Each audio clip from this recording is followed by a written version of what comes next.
At that time, Jesus went through the grain fields on the Sabbath. His disciples were hungry, and they began to pluck heads of grain and eat. But when the Pharisees saw it, they said to him, "But you, and now your disciples, are doing what is not lawful to do on the Sabbath." He said to them, "Have you not read what David did when he was in need and was hungry? He entered the house of God in the time of Ahimelech, the priest, and ate the bread of the presence, which was not lawful for him to eat, but only for the priests." It was an emergency. Or have you not read in the law how on Shabbat the priests in the temple profane the Sabbath, but are guiltless? That's for Levites. Listen carefully. Something greater than the temple is here. And if you had known what this means, "I desire mercy, not sacrifice," you would not have condemned the guiltless. and he said to them, Sabbath was made for man, not man for the Sabbath. So, the Son of Man is Lord even of the Sabbath.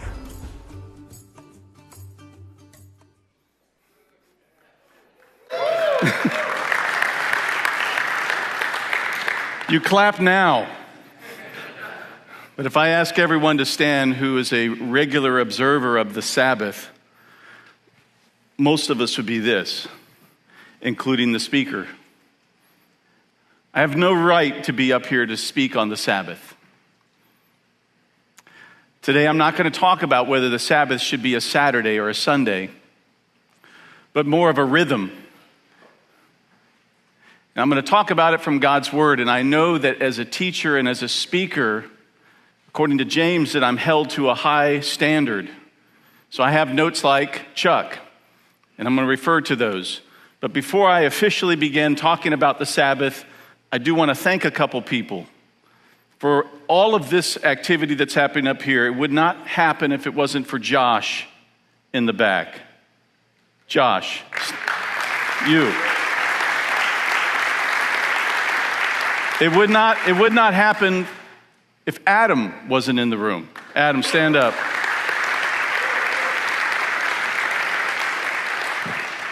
And Troy would not be able to see. I know that this camera's live. Rotate over here. Troy would not be able to see this if Santiago wasn't in the back.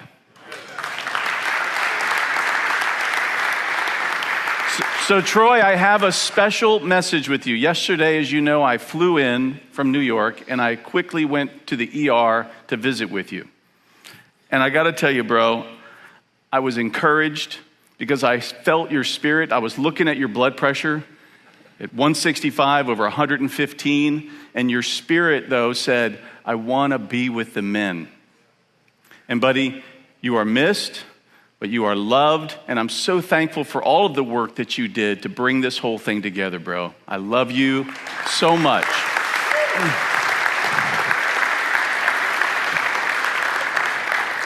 All right. I don't know who's the youngest man in this audience. All right. I know it's not this guy. I know it's not that guy. But if you're between the ages of 12 and 29, stand up. 12 and 29. Stay standing. Stay standing.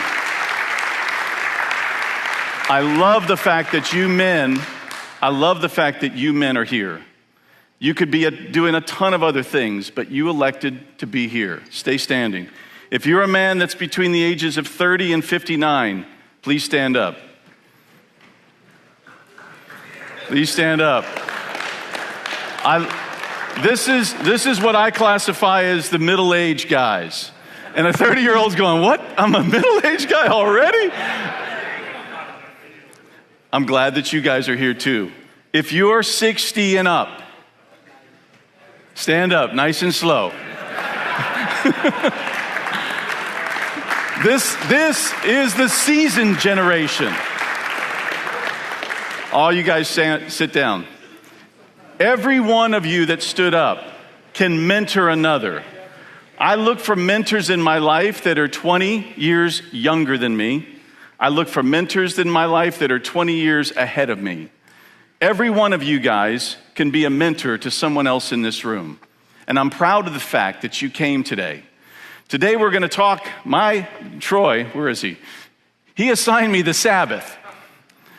And I got to tell you, just being completely transparent like the rest of the speakers today, that's the one thing I loved about this group of guys. Every one of you guys is just laying your heart out and being transparent with the men. And I'm going to be transparent with you right off the get-go. I have not honored the Sabbath. I've been a Christ follower since I was 5. And I have not honored the Sabbath on a regular basis. Now, if I want to know the truth, I'll always go to my wife and my kids, and I'll ask them. And they said, Daddy, what are you talking about at the conference? And I said, well, I'm talking about the Sabbath. And I said, do you think that I've been honoring the Sabbath? Fortunately, the girls are young, so they can only remember really the last 10 years or so. And both of the girls and my bride said, yes. You go on worship walks. You religiously take off some time and you go away in remote places. But there have been in my 20s, the grind out season. The 30s, the grind out season. You guys know what I'm talking about. In my 40s, still grinding out.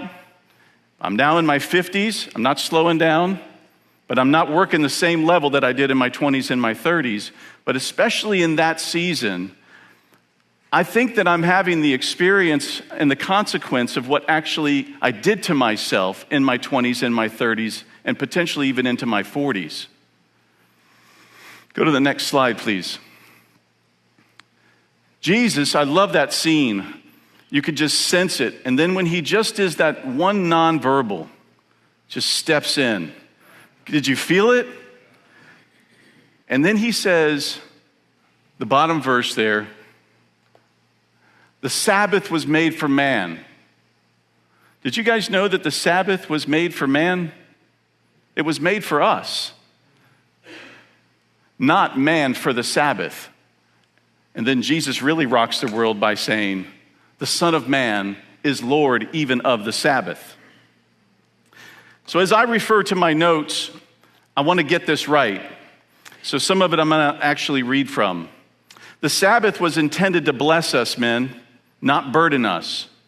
The disciples hadn't broken God's law. They only violated the Pharisees' strict interpretation of the law. Jesus reminded the Pharisees that the original intent of the Sabbath is rest. Second, Jesus is even Lord of the Sabbath. Another way to express the idea is to say that Jesus is in charge of the Sabbath. He is God in human form. He created the Sabbath. And as the one who wrote the law, Jesus certainly has oversight over how the law should be enforced.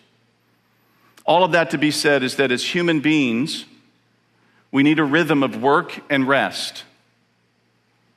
I know as a provider, Carolyn and I have been married 32 years, and we've got 2 daughters, and I feel and sense the pressure of being a provider. I understand that. But work allows for each of us as individual partners with God in his creation, while rest provides each person communion with God in the enjoyment of creation. When we lack rest, we suffer physically, mentally, emotionally, and spiritually. This lack of rest can escalate into significant issues. Research bears out the cascading consequences of rest deficiency. Lack of rest can compromise one's health and the quality of work. Heavy workloads and long hours are significant sources of stress in the workplace.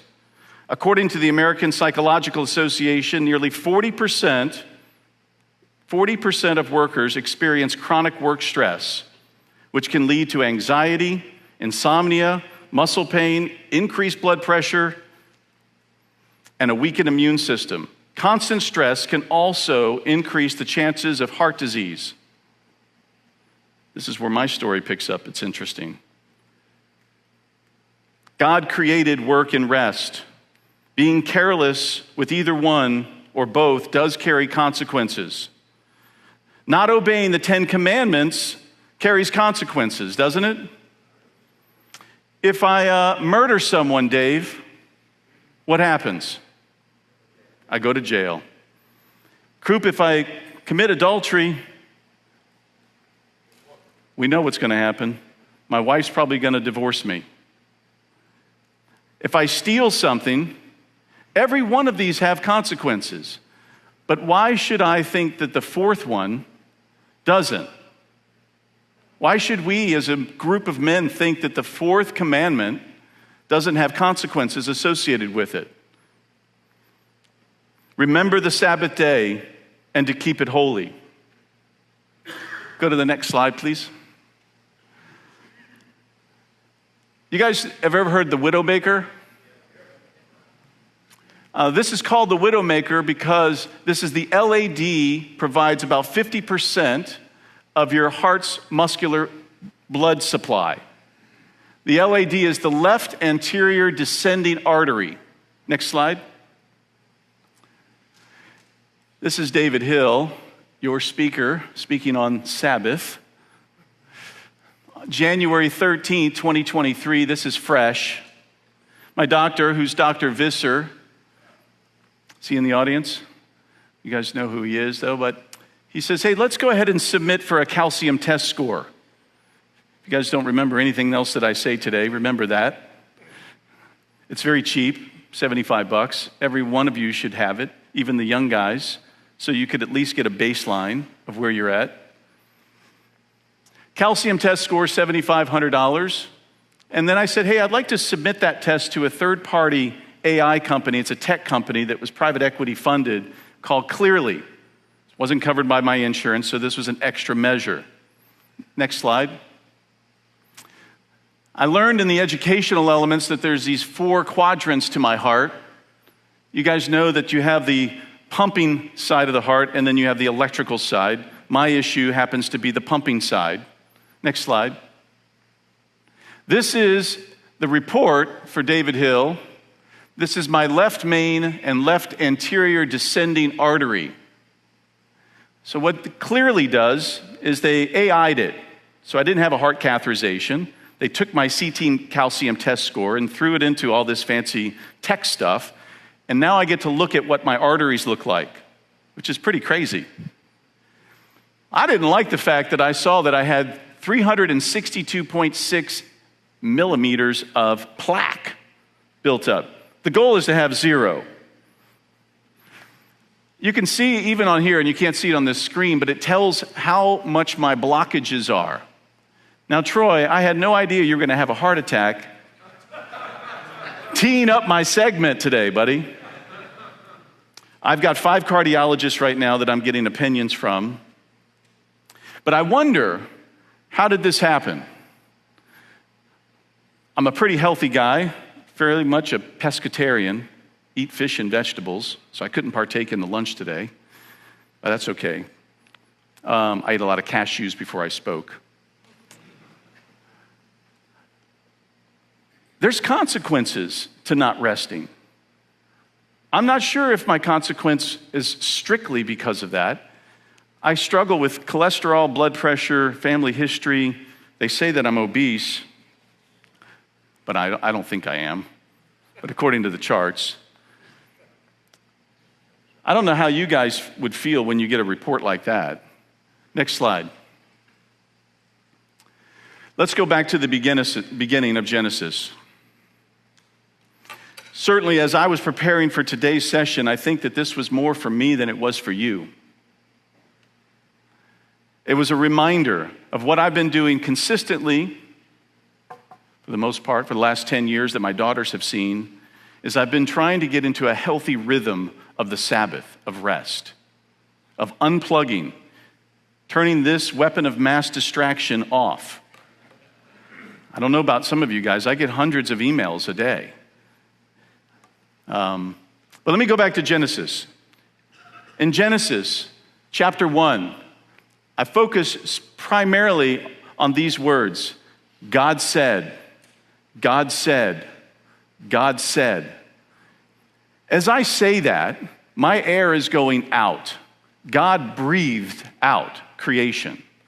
And even when he created us, next slide, man, he breathed into man.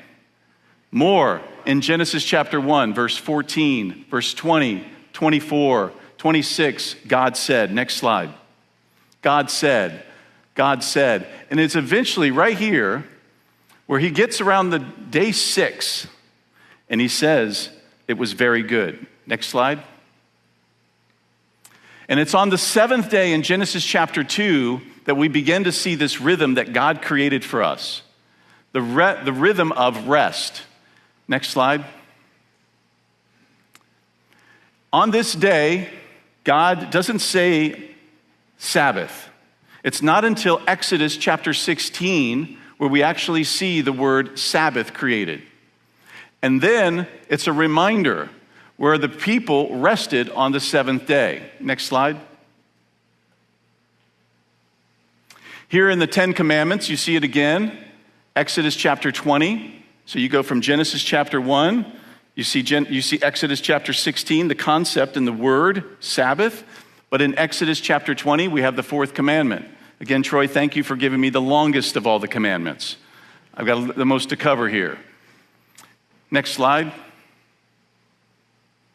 In Exodus chapter 31, this is where in my study I was blown away by this piece. Because in Exodus chapter 31, in this verse here, Sabbath throughout their generations, it's a sign forever between me and the people of Israel that 6 days the Lord made heaven and earth, and on the 7th day he rested and was, can you see it? And was refreshed. I hadn't seen that before, and that kind of caught my eye. Coop wasn't available, or I would have called him to ask him what that means in Greek and Hebrew. So I used this thing called Google. And I went back and I tried to figure out what does the word refresh mean in the original language. And I found that it actually means that God breathed in, which is interesting. Throughout Genesis, he's breathing out. And here, when he takes a rest, he breathes in. Have you ever heard that saying, I just need to catch my breath? I just need to catch my breath. God gave us a rhythm in the very beginning. 6 days we shall work. On the 7th we shall what? Rest. Next slide. Next slide. So I want you guys to exercise this with me. This comes from Psalms. I'd like everybody to stand up as we read God's word here. Read this with me. Be still and know that I am God. Next slide. Be still and know that I am. Next. Be still and know. Men, know that you need to rest. Work is good. God created us to work, but we need to rest. Next. Be still. Next. Be. Have a seat. Next slide. Psalms 46:10. Next slide. Here's 4 practical takeaways from today, which is rest. It's a rhythm. It's a healthy rhythm. It's a 6-1 rhythm that God put in place. We should all be mindful of it every day, every week. Go on a worship walk. Unplug, turn your phone off. Do something different than what you do during the 6 days that brings life and energy into you. I brought this as my visual aid since I just got off of an airplane. You guys familiar with this? What do they say when you get on an airplane? In the event of an emergency, don't worry, there's still oxygen flowing through this, is there? But put the mask on yourself first before you put it on to anyone else. If I'm gone, I'm no good for anybody else. God rested, and he didn't have to. He did it as a rhythm for us. And the last thing, take a break. Take a break. Some of you guys need to take a break. Some of you need to take a break from whatever it is that you're doing and breathe in and rest. That's my session for today.